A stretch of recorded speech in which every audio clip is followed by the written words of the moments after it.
శుభోదయం ప్రియమిత్రులారా, ఈ ఉదయకాల దైవ ధ్యానమునకు స్వాగతం పలుకుతూ ఉన్నాను.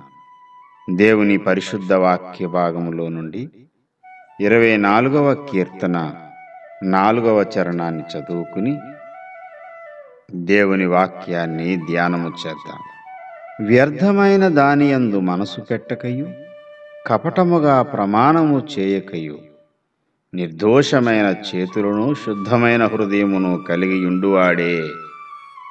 దేవుడి పరిశుద్ధ లేఖన భాగమును మన వినికిడిలో ఆశీర్వదించునుగాక. ఆమేన్.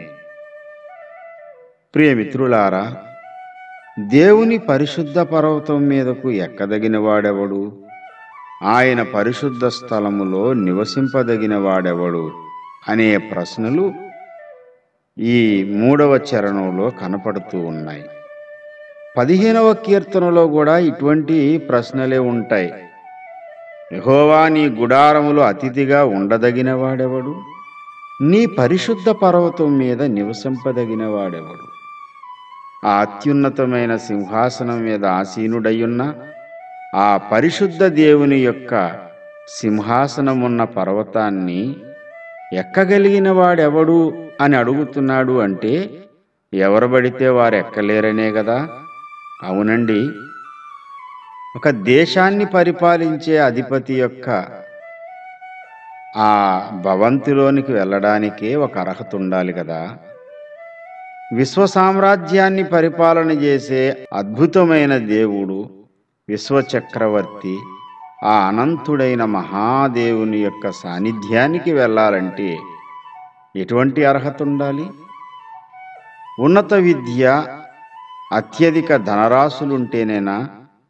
అవి చెల్లనే చెల్లవు.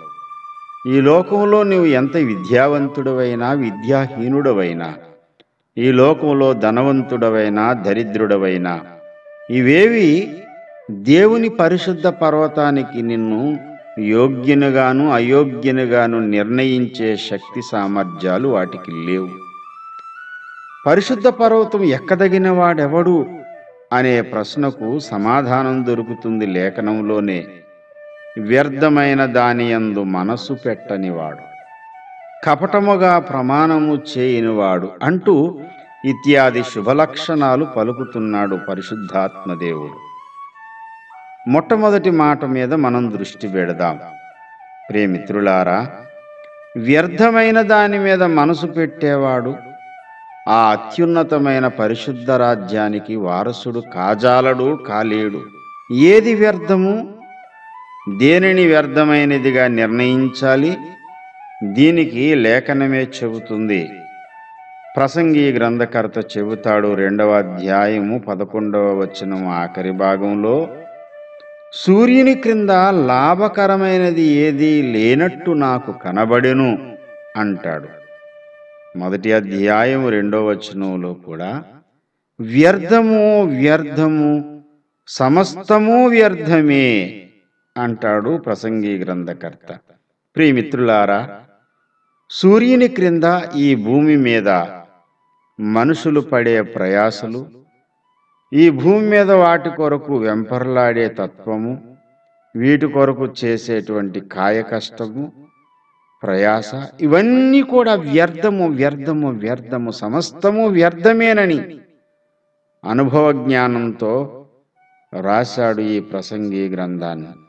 మరి వ్యర్థమైన దాని మీద మనసు పెట్టకుండా ఉండాలంటే దేని మీద పెట్టాలి? వ్యర్థము కానిది, అర్థవంతమైనది, ప్రయోజనకరమైనది ఒకటి ఉంది. అది ఎక్కడుందయ్యా అంటే సూర్యునికి పైన ఉంది.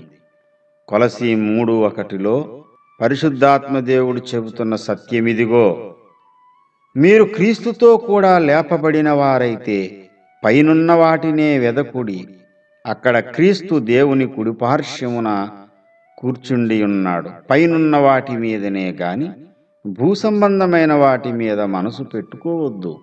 ఇది లేఖనం మనకిస్తున్నటువంటి సాక్ష్యం. సూర్యునికి పైగా అత్యున్నత సింహాసనం మీద ఆసీనుడయున్న క్రీస్తునాథుని మీద మనసు పెట్టుకున్నవాడే ఆ రాజ్యానికి వారసుడు కాగలుగుతాడు. భూ సంబంధమైన వాటి మీద మనసు పెట్టుకొనకుడి అని ఖండితంగా ప్రభు ఆజ్ఞాపిస్తున్నాడు. మన మనస్సు క్రీస్తు మీద కేంద్రీకృతం చేద్దాం. క్రీస్తువలే మారిపోదాం. ఆయనుండే చోటికి మనం చేరిపోదాం. అట్టి భాగ్యము పరిశుద్ధాత్మ దేవుడు మనకు సమృద్ధిగా అనుగ్రహించునుగాక. ఆమేన్.